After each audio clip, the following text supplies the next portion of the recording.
Europe 1 Sport, Cédric Chasseur.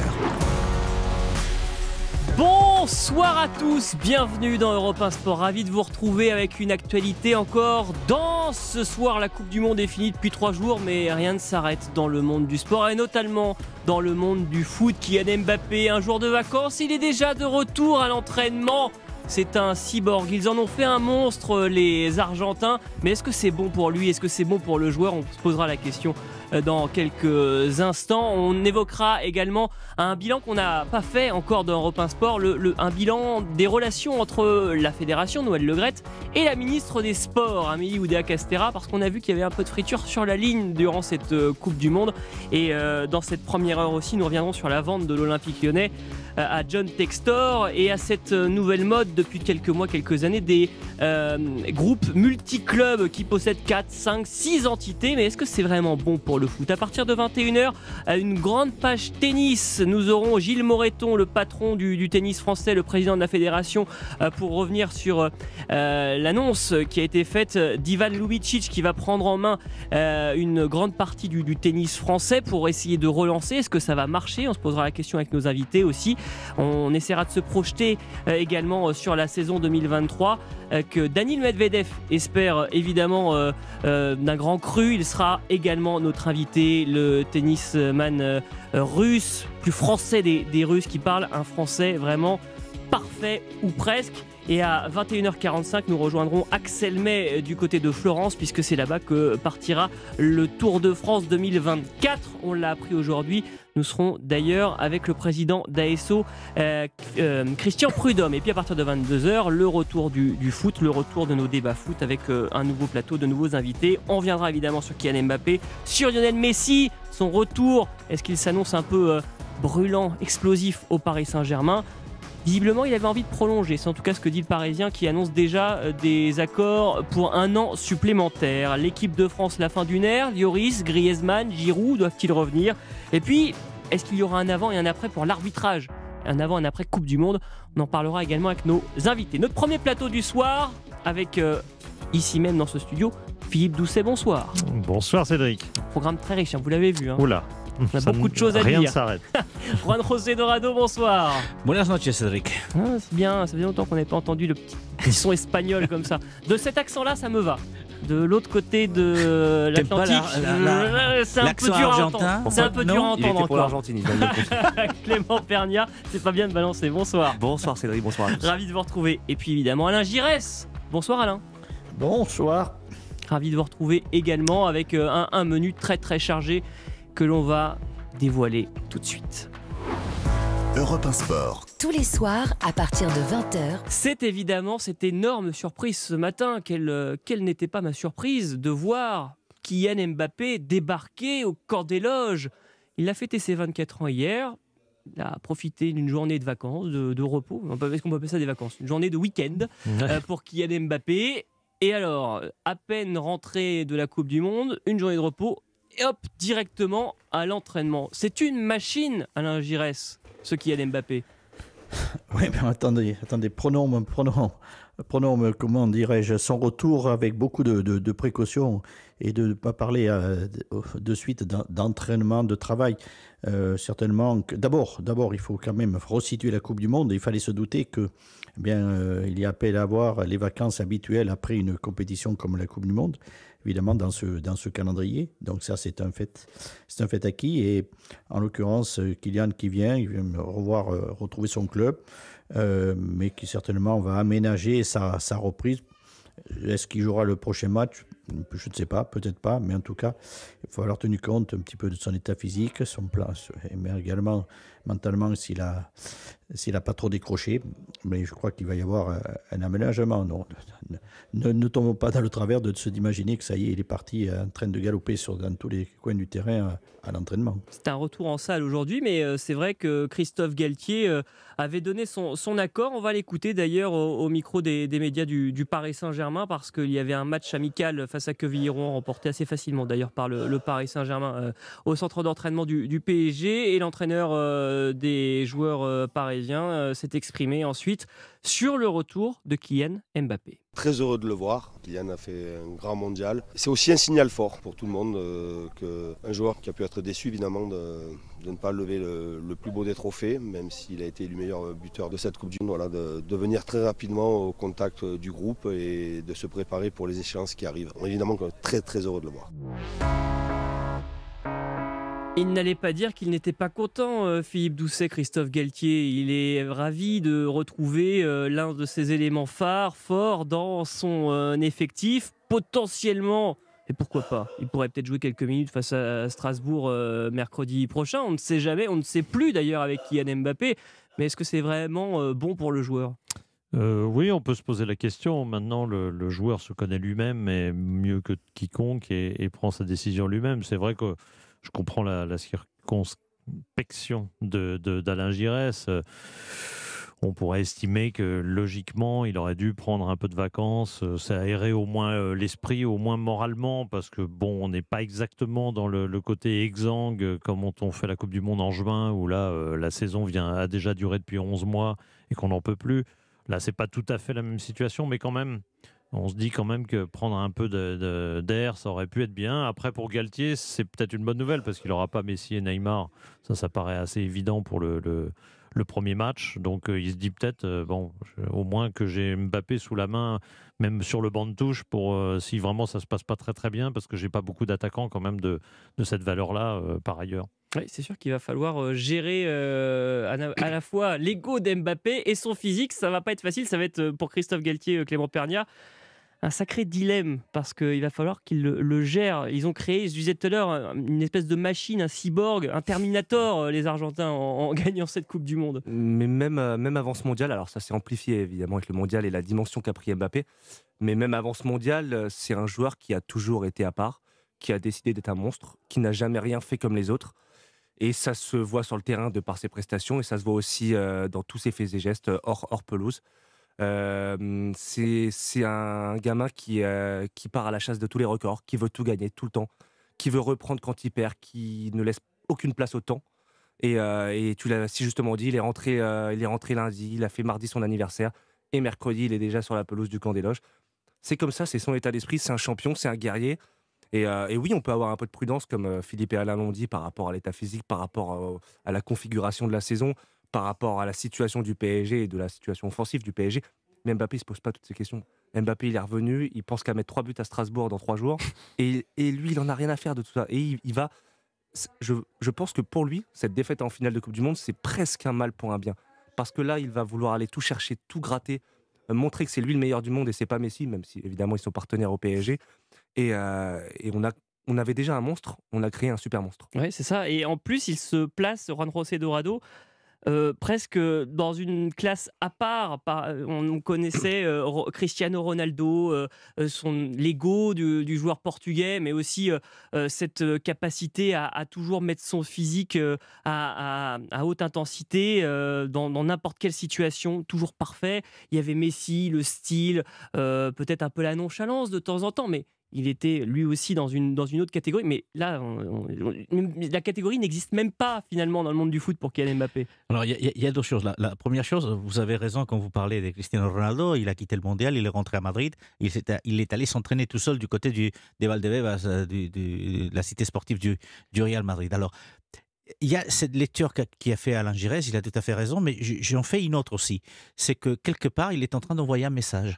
Il est en train de donner l'exemple, de dire, ben voilà, il y a celui-là, c'est moi chef, je suis le taulier, et j'arrive à Paris, et voilà, c'est moi chef. Quelque part, c'est un message pour les Messi, pour les Neymar, et je ne parlerai pas des Hakimi qui étaient là aussi. C'est vrai. Avec lui aussi était à l'entraînement. Donc, il y a cet aspect sportif. Sera-t-il prêt pour jouer le prochain match? Il a besoin, je suis d'accord avec Alain Giresse, il a besoin aussi de respirer un tout petit peu. Mais quelque part, il y a surtout cette image qu'il est en train de donner aux autres joueurs, mais aussi à ses grands rivaux, entre guillemets, Messi et Neymar. On va en reparler d'ailleurs de cette place qu'il est en train de se créer dans le vestiaire parisien. Mais pour rester davantage sur le physique d'abord, j'ai envie de demander à un expert de la préparation son avis. Bonsoir Jean-Claude Perrin, vous êtes avec nous sur Europe 1. Bonsoir Cédric, bonsoir à tous. Je voulais absolument vous avoir parce que vous connaissez tout du physique d'un sportif. Est-ce qu'il n'y a pas un gros risque que prend Kylian Mbappé dans cette situation en ne coupant pas réellement entre la Coupe du Monde et le championnat? Il faudrait savoir avec exactitude, précision, qu'est-ce qu'il est venu faire.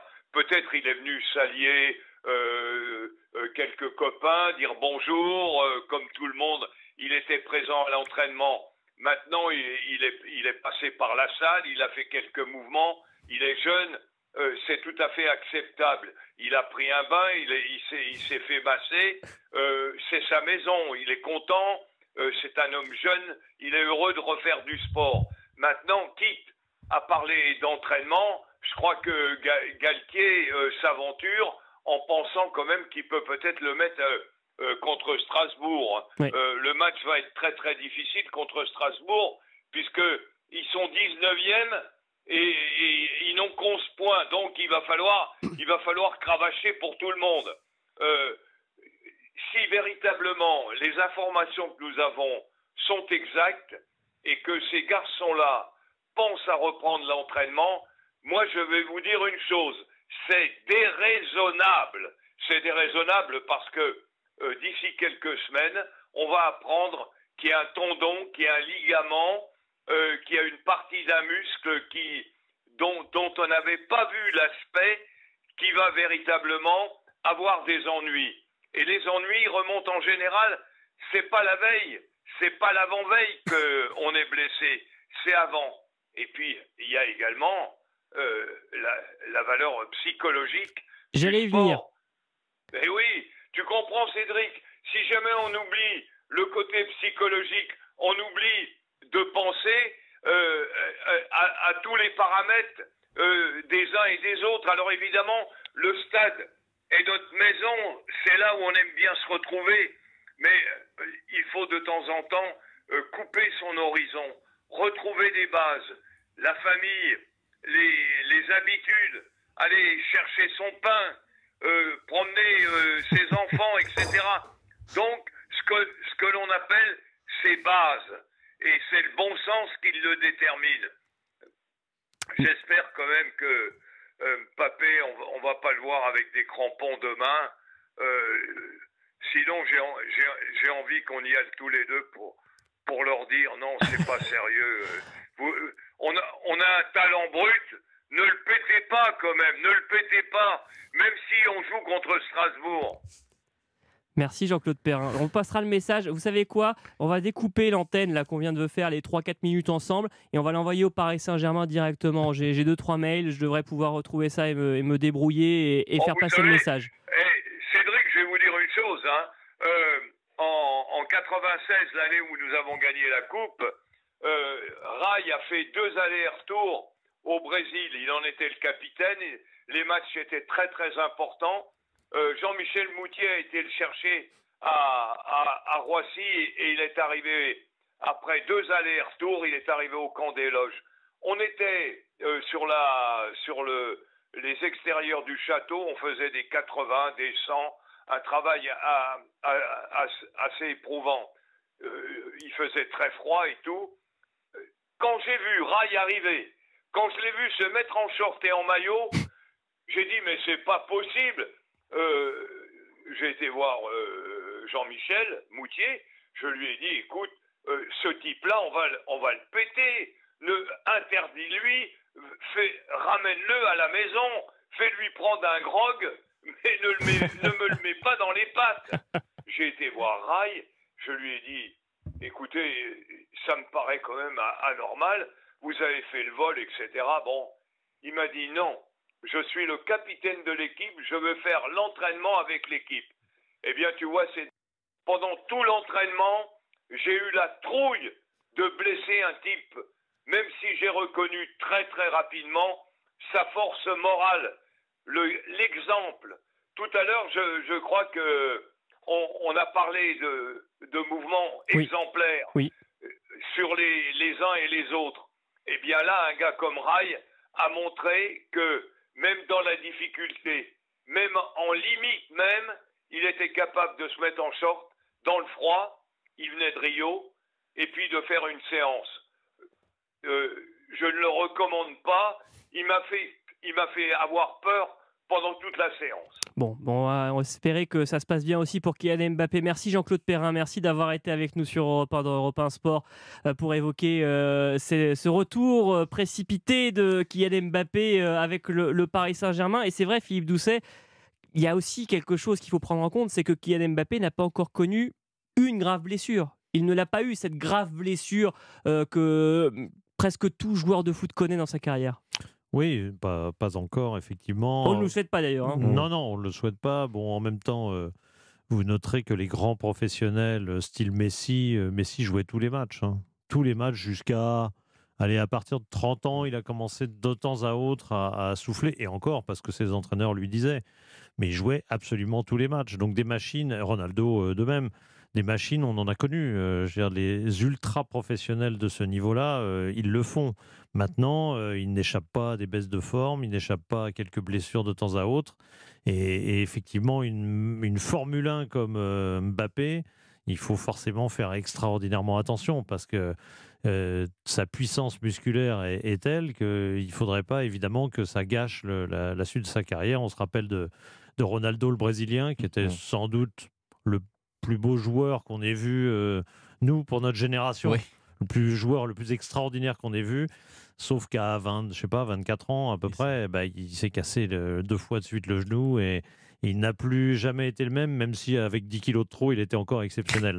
Mais c'était plus exactement le Ronaldo qu'on a connu. Donc attention évidemment à ce qui peut arriver à Kylian Mbappé, qui a une certaine ressemblance d'ailleurs avec Ronaldo. C'est vrai. En style de jeu. Et Alain Giresse, au-delà de la gestion du physique, il y aura aussi la gestion des égos pour Christophe Galtier, parce qu'on sent aussi que derrière ce retour de Kylian Mbappé, il y a un message, j'allais presque dire un message politique en interne du côté du joueur parisien, parce que Neymar est encore en vacances, Messi continue de célébrer, parfois avec des coéquipiers pas toujours bien intentionnés d'ailleurs autour de lui. Il a envie de prendre le lead, il a envie de prendre la position de leader aussi, il n'y a plus personne. Autant le faire, autant en profiter, non? Mais ça ne change rien à son statut à Paris. Il était le joueur déterminant avant la Coupe du Monde. Il va le rester. De toute façon, ça ne change rien. Et la cohabitation avec Neymar et Messi pour l'obtention d'un titre de champion d'Europe, ça passe par une bonne connexion sur le terrain, en termes professionnels. Après, que ce ne soit pas les plus grands amis du monde, il y a beaucoup de situations comme ça dans les grands clubs professionnels. L'important, c'est l'objectif de tous pour la gagne. Donc, sur ce chapitre-là, ce n'est pas en arrivant un petit peu en avance qu'il va démontrer qu'effectivement, il affirme quelque chose vis-à-vis des autres. Ça ne change rien dans leur cohabitation qu'ils ont au Paris Saint-Germain. Non, ce qu'il faut faire très attention, parce que vous avez évoqué les blessures. Il a eu une grave blessure, mais ce n'était pas des blessures musculaires ou tendineuses. C'était parce qu'il avait subi un choc très, très important. Après, c'est problème de fatigue physique, c'est musculaire et tendineux. Et donc, maintenant, à voir. Mais vous savez, je vais vous dire, on est à notre période où les stades nous permettent un petit peu de mesurer l'activité physique d'un joueur sur un match. Vous avez, lors de France-Pologne, Kylian Mbappé n'a effectué que 7 km. Oui. C'est très très peu. C'est très très peu comme statistique. Et il faut au minimum avoir au moins ces 10 km. Alors, attention, je ne veux pas dire qu'il a fait un mauvais match, surtout pas, parce qu'il y a d'autres éléments qui rentrent en ligne de compte pour la valeur de match. La preuve, c'est que derrière ces 2 buts, il a été décisif et il était là comme un footballeur. Mais sur le plan physique, vous voyez qu'il n'avait pas été dans un registre où, effectivement, il avait beaucoup puisé. Mais en même temps, il va falloir voir sur le plan psychologique comment il est. Je pense qu'il avait envie de revenir au club parce que, comme on l'a dit, c'est sa famille, ses amis, etc., son environnement, et puis voilà, se retremper là-dedans. Après, il faudra être très prudent avec lui et lui comprendre aussi que l'essentiel, c'est pas de démarrer qu'à Strasbourg, mais c'est plutôt d'être prêt pour les grandes échéances et notamment le Bayern. Le Bayern de Munich. Et oui, le 14 février, le jour de la Saint-Valentin, le match aller de ce 8e de finale. Clément Pernia. Juste dans le message qu'a parlé Juan José, dans le message que veut envoyer Mbappé, il faut se souvenir aussi que Mbappé a fait énormément d'erreurs de communication en première partie de saison. Je pense au penalty gate, je pense au char à voile, je pense aux velléités de départ diffusées dans la presse à droite à gauche. Et en parallèle de sa dimension sportive et du fait qu'il veuille être le meilleur sur le terrain, chose qu'il est en train de devenir, il est exemplaire depuis le début de la Coupe du Monde. Il s'est très peu exprimé. Il y a une forme d'opération de rachat dans l'image d'Mbappé, et ça marche, parce que là, il n'y a plus de polémique, on est tous dithyrambiques à son égard, et c'est un sans faute, il s'exprime moins, il envoie des messages bien plus positifs, que ce soit dans son attitude et dans sa communication, et je pense que ce retour rapide à l'entraînement, au-delà de toutes les dimensions physiques et sportives qu'on a abordées précédemment, ça va aussi dans une stratégie de communication et d'image, d'une stratégie qui est établie depuis, j'ai envie de dire, 1 mois et demi, 2 mois désormais. Et Juan José Dorado, vous êtes bien placé pour le savoir, pour avoir suivi toutes les velléités de départ du côté du Real Madrid, mais c'est vrai que du côté des supporters parisiens, ils se rachètent une conduite, ils se rachètent une image. Kylian Mbappé, il n'avait pas été très bien vu au moment de ses envies d'ailleurs pour aller signer au Real. Il est resté au Paris Saint-Germain, il fait beaucoup de bien au PSG et je pense que les supporters sont ravis de l'avoir et qu'il ait choisi le Paris Saint-Germain, mais ça efface presque totalement ce passage-là, presque ce retour-là. Ça je ne dis pas qu'il va reconquérir le public parisien parce qu'il l'a jamais perdu. En fin de compte, c'est un atout pour le PSG, c'est un atout pour Paris. Donc, mais c'est vrai que cette communication qui était défaillante en début de saison, il la corrige depuis le mondial, le début du mondial, comme disait Clément. Et donc, ça aide. D'autant plus qu'à ce moment-là, effectivement, ces deux grands rivaux ne sont pas là, sont en train de faire la fête. Et ils ont le droit de faire la fête. Ils ont aussi le droit, justement, de récupérer ce qu'il n'a pas fait jusqu'à là. J'espère qu'il va continuer à le faire. Mais l'image qu'il véhicule par rapport, justement, à un Messi, par rapport à un Neymar, est complètement différente. Et forcément, dans l'imaginaire des supporters parisiens, le vrai Parisien, le vrai joueur de la maison, le vrai taulier, le vrai chef, c'est Kylian Mbappé. Et là, je pense qu'à ce niveau-là, effectivement, la com marche bien. Et puis peut-être qu'il a aussi besoin, justement, de se racheter et de revenir relativement rapidement au travail, même si c'est en salle et pas encore sur le terrain, parce qu'il a besoin de retrouver des nouvelles sensations et peut-être de s'aérer un peu la tête et ne pas penser à ce mondial qu'il aurait aimé forcément gagner. On n'y est pas pensé, mais c'est vrai que s'aérer pour Kylian Mbappé, c'est rejouer au foot et avoir un peu de jeu et retrouver la Ligue 1 après avoir joué cette Coupe du Monde. Je précise donc que Achraf Hakimi a repris lui aussi dans les mêmes conditions que Kylian Mbappé et que selon le Parisien ce soir, Lionel Messi aurait donné son accord pour prolonger une saison de plus au Paris Saint-Germain. Philippe Doucet, juste un mot là-dessus parce que on parlait de communication. C'est forcément le clan Lionel Messi qui a dû dévoiler à nos amis du Parisien peut-être une petite info. Moi je lis ça comme ça, mais c'est une façon de reprendre un peu le leadership finalement de l'information. Regardez, on étouffe un peu Kylian Mbappé, on remet Messi au premier plan. Oui, non, mais c'est mon esprit un peu tordu ou c'est... Oui, parce que je pense que Messi il a autre chose à foutre en ce moment. Oui, mais il a des conseillers en communication qui vont s'occuper de lui sans avoir besoin d'aller lui demander. Non, mais je crois qu'il y a des jeux étranges. Je ne sais pas comment vous faites pour savoir ce que pensent les gens. je suis étonné. Hein. Je vous admire énormément pour savoir ce que vous pensez. Que vous sachiez que ce que pense Mbappé en ce moment, ce qu'il veut faire, ce que veut faire Messi, etc. Ça me paraît très complexe quand même de parler à la place de ces gens-là qui sont des grands champions, qui raisonnent pas comme nous, pas comme des journalistes, pas comme des suiveurs, etc. Donc c'est très complexe. C'est une possibilité, c'est une hypothèse. C'est une hypothèse. C'est une hypothèse tordue, mais hypothèse. Oui, un peu tordue quand même. Mais je pense plus exactement. La formation peut venir aussi de Doha, parce que peut-être, enfin de Doha, des dirigeants du Paris Saint-Germain, donc venus de Doha. Qatar. En ce moment, ils sont à Doha, voilà. Enfin, ils sont pas encore rentrés, j'imagine. Non. Et il est possible aussi que pendant ce mois à Doha, il est possible que c'est avancé de ce côté-là. Et bon, En tout cas, tout ça, ce sont des pures hypothèses. On n'en sait rien. Ce qui est important surtout, c'est si effectivement Messi a donné son accord, c'est plutôt bon signe. Ça signifie que son passage parisien qui paraît-il douloureux l'an dernier, finalement soit plutôt agréable et qu'il veuille faire encore une saison de haut niveau en Europe avant de partir sans doute aux États-Unis, j'imagine. C'est une bonne nouvelle pour tout le monde, Alain Giresse, Messi qui prolongerait d'une saison de plus au Paris Saint-Germain? Oui, comme l'a dit Philippe, effectivement, ça démontre que là, ça y est, il s'est véritablement implanté à Paris et dans ce club et qu'il a envie de continuer l'aventure qui justement après sa première saison se déroule bien actuellement. Et donc oui, évidemment, en plus quand on a Messi dans le championnat de France, il n'y a pas beaucoup de monde qui vont s'en plaindre, sauf les adversaires du Paris Saint-Germain, évidemment. Oui, ça c'est sûr. Mais non, même pas, bien parce sûr. qu'ils font des belles recettes quand le Messi vient Oui, avec oui, le PSG, oui. donc finalement ils sont contents. Disons qu'en Ligue 1 ça va, et en Ligue des Champions peut-être que eux vont plus faire Oui, la ils vont tête. tiquer un peu. Mais entre une recette et éventuellement de perdre des points et être en difficulté au classement, ils vont choisir quand même de prendre des points. Je pense. Donc, oui, non, mais bien sûr que c'est une très bonne chose, effectivement. Et aujourd'hui, c'est appréciable de savoir qu'éventuellement, mais éventuellement, il a dit, Philippe, vous avez raison.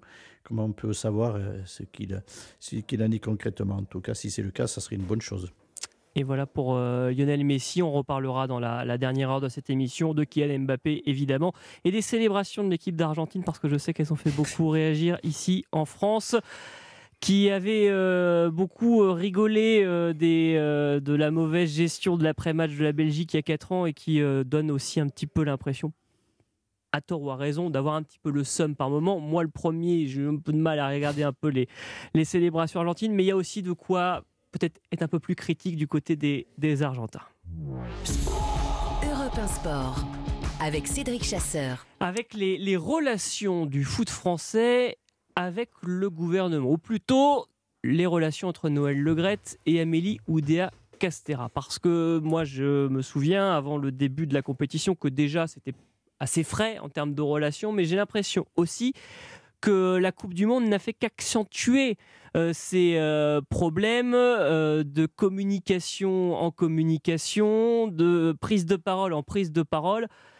Ça s'est quand même nettement tendu, Clément Pernia, vous qui avez écrit un livre sur les relations entre la politique et le sport. D'ailleurs, on se souvient aussi qu'il ne fallait pas politiser le sport, avait dit Emmanuel Macron. On l'a complètement vu après le match qu'il ne fallait pas politiser le sport. Non. Mais c'est vrai que les relations ne sont pas très bonnes entre Amélie Oudéa-Castéra et Noël Le Graët. Je ne sais pas dans quelle mesure elles se sont aggravées pendant le mondial. En tout cas, elles étaient déjà très fraîches avant la Coupe du Monde. On pense aux déclarations de la ministre qui avait dit que le président de la Fédé était hors sol. En fait, c'était une succession de mots à travers de médias interposés pour montrer leur désaccord et voilà, peut-être pas leur détestation, mais voilà, ils ne s'aiment pas. Disons qu'aujourd'hui, il y a une première échéance qui est fixée, c'est celle du 15 février. Amélie Oudéa-Castéra, la ministre des Sports, n'arrête pas de la citer dans chaque intervention télévisée. Ce sera la conclusion de l'audit de la fédération suite aux révélations de suspicions d'harcèlement sexuel et de propos déplacés. Déjà, c'est une première, peut-être pas épée de Damoclès, mais c'est un premier moyen de faire pression sur Noël Le Graët de la part de la ministre. Et si on pensait qu'il s'aimait bien, là, au moins, on est réglé. On sait que c'est pas le cas. Après, il y a un autre débat. C'est ce que peut faire la ministre. On sait que de par son statut, elle n'a aucune influence, ou du moins, elle ne peut pas interférer. Elle ne peut pas virer Noël Le Graët. Elle ne peut pas virer Noël Le Graët. Comme elle ne peut pas virer Bernard Laporte du côté de la Fédération française de rugby. On en a longuement parlé hier dans cette émission et il y a un rendez-vous demain. Mais elle ne peut, à part demander au club de voter, elle ne peut pas faire autre chose. Et en revanche, elle peut se faire entendre. Et je trouve, et je pense qu'on sera plus ou moins d'accord là-dessus, elle a quand même un profil très politique comparé à ses prédécesseurs. Elle s'exprime beaucoup plus, elle aime ça, elle aime donner son point de vue. Et en tout cas, si elle ne peut pas interagir directement dans les choix de la fédération, les nominations, etc., elle a quand même une volonté qui est assez claire, et elle le manifeste, c'est de virer tous ces parasites. De virer tous ces parasites dans l'ensemble des fédérations, que ce soit au rugby, au foot. Et Philippe Doucet, les relations entre Amélie Oudéa-Castéra et Noël Le Graët. elles ne sont pas bonnes, mais elles sont aussi, ces mauvaises relations un peu accentuées par les prises de parole de Noël Le Graët lui-même, parce qu'il ne se gêne pas pour aller tancer la ministre quand il le veut. Oui, en gros, on comprend dans chacune de ces déclarations que peu importe ce que fait le pouvoir politique, lui, il est à la tête de la Fédé, il est incontestable, incontesté, et que personne n'ose lui dire quoi que ce soit dans son...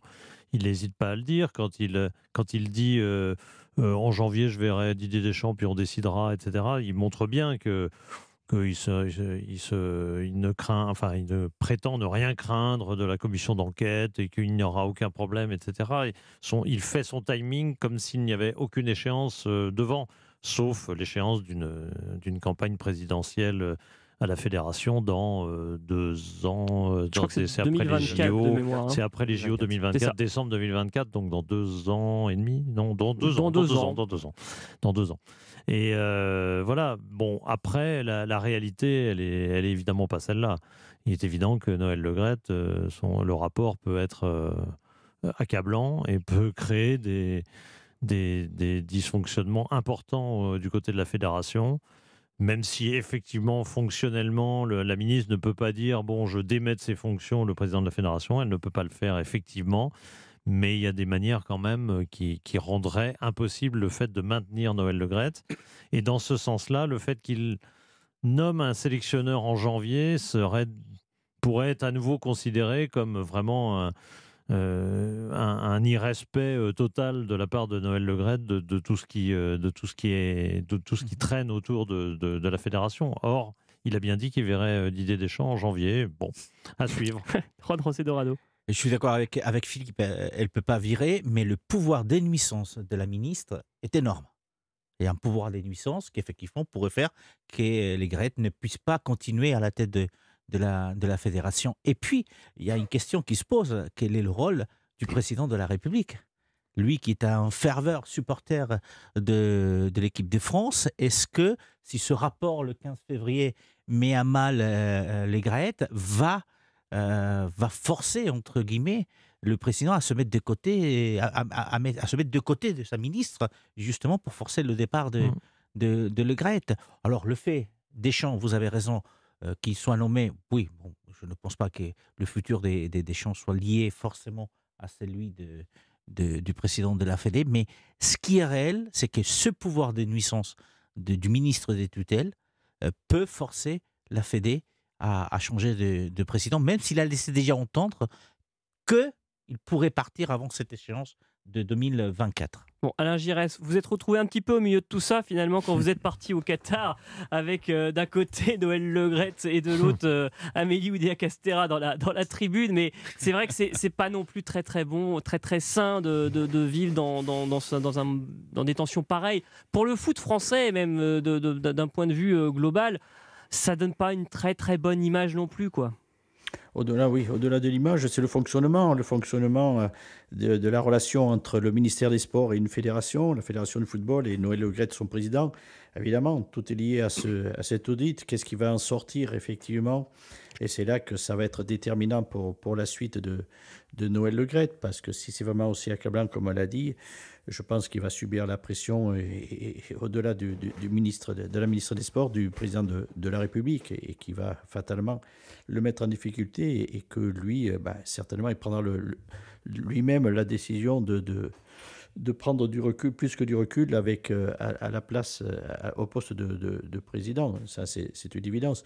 Après, bon, on évoquait aussi le cas Didier Deschamps, mais quand même, je crois avoir compris que c'était pas une discussion, c'était une réponse de Didier Deschamps, puisqu'il avait été dit que c'était maintenant, à partir de la demi-finale, c'était Didier Deschamps. Oui, il n'y a pas de question au final. C'est Didier Deschamps qui avait entre le président et le sélectionneur que cette promesse a été faite. Oui, donc Didier Deschamps a dire oui ou non, quoi, je pense. La question est déjà posée. Presque le contrat, le contrat est déjà sur la table. Didier Deschamps n'a plus qu'à signer. Reste à savoir si sur le contrat c'est écrit 2024 ou 2026, parce que j'ai pu comprendre aussi que ça c'était c'est autre chose. Ça c'est autre chose. Mais bon, je parle après que on voit ce qui peut se passer dans le rugby. Effectivement, là, on voit que le ministère est confronté à des situations des grands sports collectifs du pays, et que c'est jamais bon. C'est jamais bon, effectivement, qu'il y ait tous tous ces à côté qui viennent polluer un petit peu le fonctionnement d'une fédération et qu'il faut assainir tout ça. Et pour le moment, on ne peut que l'évoquer sans savoir la finalité telle qu'elle sortira de l'audit qui a été réclamé. Merci Alain Giresse. Dans quelques secondes, nous revenons dans Europe 1 Sport et on va développer un autre sujet. On va s'attarder quelques minutes sur la vente de l'Olympique lyonnais à l'américain John Textor et à sa société qui possède déjà des clubs de foot. Évidemment, on va essayer de voir si c'est une bonne ou une mauvaise nouvelle pour l'Olympique lyonnais, mais surtout, est-ce que c'est une bonne ou une mauvaise nouvelle pour le football, ces sociétés multiclubs qui en possèdent 4, 5, 6, parfois même 3 ou 4 qui jouent dans la même compétition. Bref, est-ce que c'est vraiment bon pour l'avenir de notre sport que l'on aime tant, le foot? La réponse dans quelques instants. Europe 1 Sport. Cédric Chasseur. 20h46, c'est la suite d'Europe 1 Sport avec Alain Giresse, Juan José Dorado, Clément Pernia et Philippe Doucet. Et juste avant d'évoquer la vente de l'Olympique lyonnais, un sujet qu'on avait évoqué hier soir dans notre page rugby, le cas Thomas Ramos qui avait été sanctionné d'un carton rouge lors du dernier match face à Sale et qui avait aussi été surpris potentiellement avec un contact avec les yeux d'un adversaire. Il a été suspendu 5 semaines par la commission de discipline. Un verdict plutôt clément par rapport à ce qu'on avait pu annoncer hier, ou en tout cas anticipé, parce qu'il pouvait aller jusqu'à 2 fois 52 semaines de suspension. C'est dire si il échappe au pire, et donc pour l'instant il n'est toujours pas privé de Coupe du Monde et c'est une très bonne nouvelle pour lui et pour les Bleus. La vente de l'Olympique lyonnais, donc officielle après des semaines et des semaines de tractation. Lyon passe sous pavillon américain avec John Textor qui en devient propriétaire, même si Jean-Michel Aulas va en rester le président a priori pour au moins 3 ans. L'OL va avoir une nouvelle vie et bien sportivement ça va apporter peut-être un peu d'argent supplémentaire dans les caisses, mais je rappelle quand même que Eagle Football, qui va donc détenir l'Olympique lyonnais, est aussi propriétaire de Crystal Palace, de Botafogo ou de Molenbeek. C'est aussi la victoire de ces sociétés multisports, de ces groupes qui possèdent, à l'image de City Group, à la fois Manchester City, 3 en Ligue 1, enfin bref, il y a plein de clubs satellites autour du club principal. Là, d'abord, la vente de l'Olympique lyonnais, Juan José Dorado. Lyon, qui cherchait un second souffle, passe sous pavillon John Textor. D'un point de vue sportif, est-ce que c'est une bonne nouvelle?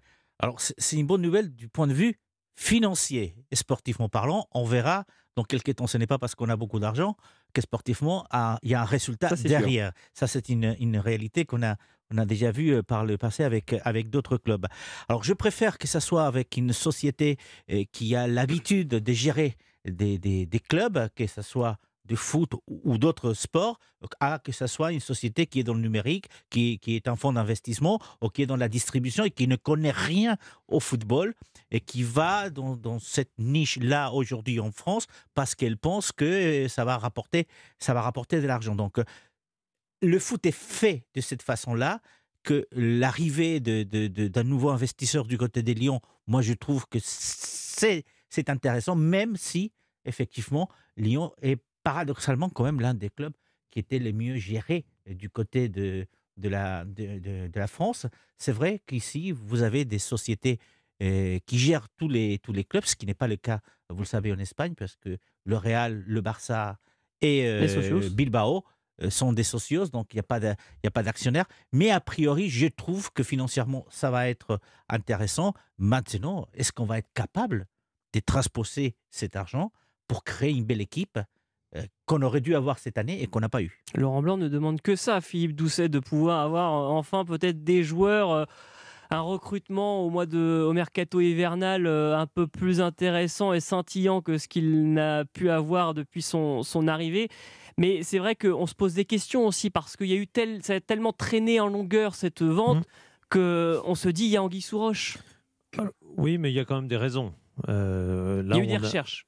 Oui, puis surtout, il y a le montant. Des vérifications, évidemment. Non, mais surtout le montant. C'est-à-dire que c'est la première fois qu'un club français est vendu de manière avec un prix exorbitant, enfin un prix important, je veux dire. Exorbitant, c'est mon commentaire, ça c'est autre chose. Mais un prix très important et qui du coup, complique la vente. Parce que quand le PSG était vendu 40 millions, bon, pour les Qataris, il suffisait de faire un petit chèque, c'était rapidement fait, si vous voulez. Il y avait pas la négociation n'a pas été trop complexe. Là, on est sur une somme très importante, de l'ordre de 800 millions d'euros. Du coup, ça complique énormément la donne, d'autant que l'acheteur est un acheteur avec des montages financiers qui ressemblent à ce que les Glazers avaient fait à Manchester United, c'est-à-dire c'est du LBO, c'est-à-dire qu'on emprunte l'argent en gageant le club et en espérant que ce soit le club d'ailleurs qui, avec les bénéfices, paye les intérêts, etc. Donc c'est tout un montage financier qui était quand même assez complexe et qui, du coup, a rendu la vente extrêmement longue. Après, la deuxième question, c'est est-ce que le club en tirera des ressources financières? Parce que l'acheteur a réussi à réunir la somme et escompte demain, dans 5 ans, dans 10 ans, revendre le club beaucoup plus cher, puisque c'est le modèle Glazer. Les Glazers, tout le monde s'est moqué d'eux quand ils avaient acheté Manchester United pour une somme du même genre, d'ailleurs autour de 800 millions à l'époque, il y a une bonne dizaine d'années. Et aujourd'hui, comme le club vaut 4,5 milliards, tout le monde dit finalement c'est des génies, et donc les Américains n'arrêtent pas d'acheter des clubs en Italie, en France et partout en Europe. Mais pour autant, est-ce qu'il y aura, nous, ce qui nous intéresse, nous, c'est est-ce que l'Olympique Lyonnais en bénéficiera et pourra avoir, bon, effectivement, il fallait préparer l'avenir après Jean-Michel Aulas, c'est une chose, mais est-ce que l'Olympique Lyonnais va bénéficier d'argent frais pour recruter parmi ces sommes qui, pour l'instant, ont été surtout utilisées pour acheter le club? C'est quand même deux choses extrêmement différentes. Donc, attendons de voir quelle est vraiment l'intention, le mécanisme qu'a choisi cet actionnaire. On sait qu'en France, on a eu quelques déconvenus du côté de Lille, du par côté exemple, de Bordeaux. oui. On a eu quelques déconvenus avec des gens qui font des montages très complexes, mais qui après ne mettent pas d'argent dans les clubs. Donc, c'est à voir. C'est à voir. Encore une fois, bon, on est obligé d'être un peu dubitatif, même si on sait que l'Olympique Lyonnais est quand même un dossier sérieux. C'est un vrai club qui a un vrai. S'il est acheté aussi cher, d'ailleurs, il faut l'expliquer. C'est parce que ce club-là à son stade. Il a des et son centre d'entraînement. Il a des fonds propres. Il a un acquis. Il a été coté en bourse. Il a en face de la valeur du club, il y a des éléments factuels qui appartiennent au club, ce qui n'est le cas d'aucun autre club en France, puisque tous les autres, c'est un peu volatile. C'est-à-dire, on dit, on a un bon effectif, on a des bons joueurs, on a des bons trucs. Oui, mais le stade ne vous appartient pas, le centre d'entraînement non plus, etc. Et on le voit avec le Paris Saint-Germain, notamment. C'est une des questions avec le Parc des Princes, notamment, que ne possèdent pas les propriétaires qataris. Mais on est loin, Alain Giresse, de l'époque où vous jouiez au foot, et c'était des industriels locaux, souvent, qui étaient propriétaires des clubs français. Là, on voit de plus en plus d'étrangers investir en France, et en même temps, qui pourrait investir ces sommes-là en France? Il y a déjà Pinot à Rennes, évidemment. Il y a quelques timides exemples, mais c'est impossible. C'est le chemin du foot est comme ça. Ah oui, ça s'est modifié effectivement. C'était pas des propriétaires à l'époque, c'était des présidents, puisque c'était des associations. Maintenant, on est passé à une autre dimension. Là, moi, la question que je me pose, c'est ces clubs-là qui sont reliés les uns aux autres à partir du même propriétaire. Quelle est la démarche concrètement? Parce que c'est quoi? C'est pour avoir des clubs satellites, pour permettre de prêter des joueurs, pour les avoir à l'œil, bien les gérer. Je ne sais pas, aujourd'hui, il y a des clubs forts. On parle de Manchester City. Manchester City, ok, ça c'est effectivement, au niveau européen, c'est de grandes dimensions, mais quel est l'apport qu'ils ont avec Troyes? On voit que l'apport financier n'est pas suffisant pour leur permettre d'avoir une forme de sécurité pour rester en première division. Donc, j'ai du mal à comprendre au fond c'est leur raisonnement sur cette façon d'avoir des clubs et qu'est-ce que ça donne. Alors, ça existe, il y en a qui l'ont par exemple, comme Red Bull, qui a une politique de relation entre les clubs. Là, c'est notamment avec Salzbourg, quand on voit que les joueurs arrivent, notamment, il y avait beaucoup de joueurs africains qui arrivaient à Salzbourg, et puis ça filait après sur Leipzig. Oui, il y avait tout un cheminement, il y avait déjà tout un fonctionnement, tout était organisé effectivement avec des paliers successifs pour faire avancer et progresser les joueurs. Voilà. Mais après, maintenant, effectivement, la question qui se pose, est-ce que les moyens... Moi, je reste un peu sur la réserve parce que aujourd'hui, pour redevenir un grand club européen, il faut se mettre à la hauteur des clubs comme en France, comme le Paris Saint-Germain et les autres grands clubs, le Real, Manchester City, etc. Est-ce que les apports financiers seront à ce niveau-là pour permettre justement à Lyon de pouvoir lutter avec tous ces grands clubs? Oui, c'est vrai. Et il y a quelque chose que vous avez dit qui est assez important, je trouve, Clément Pernia, sur ce que vient de dire Alain Giresse.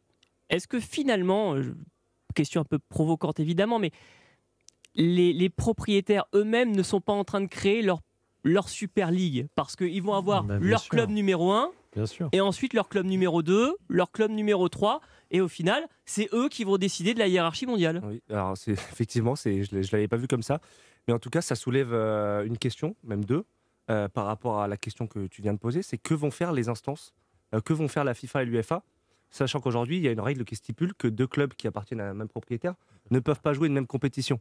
Donc si c'est, comment on appelle ça, ces passes multiclubs, ces groupes multiclubs se développent, comment les instances vont gérer ça? On l'a déjà vu. Avec Salzbourg et Leipzig. Et Leipzig, mais il y a eu l'UEFA, évidemment, n'a rien fait. Voilà, et puis il y a eu un arrangement, un bricolage. Et quoi. ils ont dit, bon, bah oui, ça va, bon, très bien, bon, c'est bon, allez, vous pouvez y aller. Donc, ça veut dire que les prochains pourront faire exactement de la même manière. Et l'autre question, elle est plus sportive, je trouve, c'est quid des politiques sportives des clubs en question? Puisque, alors certes, ça permet... parce qu'en fait, on va se retrouver avec des garages à joueurs, quelque part. Voilà, on aura des clubs satellites qui vont stocker des joueurs jeunes dans des pays respectifs pour que ces joueurs émergent, puissent se former plus rapidement, ne partent pas à 16 ans à l'autre bout du monde. On va avoir des échanges de joueurs aussi plus fréquents. Mais en fait, ça va être la foire quelque part. Quid des politiques sportives de clubs comme Troyes, comme Lyon, comme Toulouse, parce que Toulouse est dans le même groupe que l'AC Milan aujourd'hui, je crois, si je ne me trompe pas. Donc, quid des politiques sportives et de la cohérence des politiques sportives. Donc, ça va soulever un bon nombre de questions. Et je pense que si on se la pose aussi, particulièrement avec l'OL et Textor, au-delà de la durée des négociations et de la cacophonie un peu qu'il y a eu, c'est parce que, comme tu l'as dit dans ta question pour Alain Giresse, l'OL, c'était Jean-Michel Aulas. C'était la tradition, c'était un peu ce club familial. C'était ce club qui gardait un peu ce côté, peut-être pas romantique, mais ce côté traditionnel en France. Et régional, qui était très ancré régional. Et là, on le perd. Et Aulas et l'OL, c'était un peu les garants de ça encore. Et là, c'est terminé. Donc, je pense que ça marque les esprits et peut-être qu'on est à un tournant, effectivement. On est un peu un géliste quand même. Hein, parce que dans le montage financier de ce grand groupe, l'achat et vente des joueurs est un actif financier. Et ils le font. Ils t'achètent un joueur, effectivement, peut-être pour l'amener dans son premier club, dans son deuxième, dans son troisième. Mais pour eux, c'est un actif financier.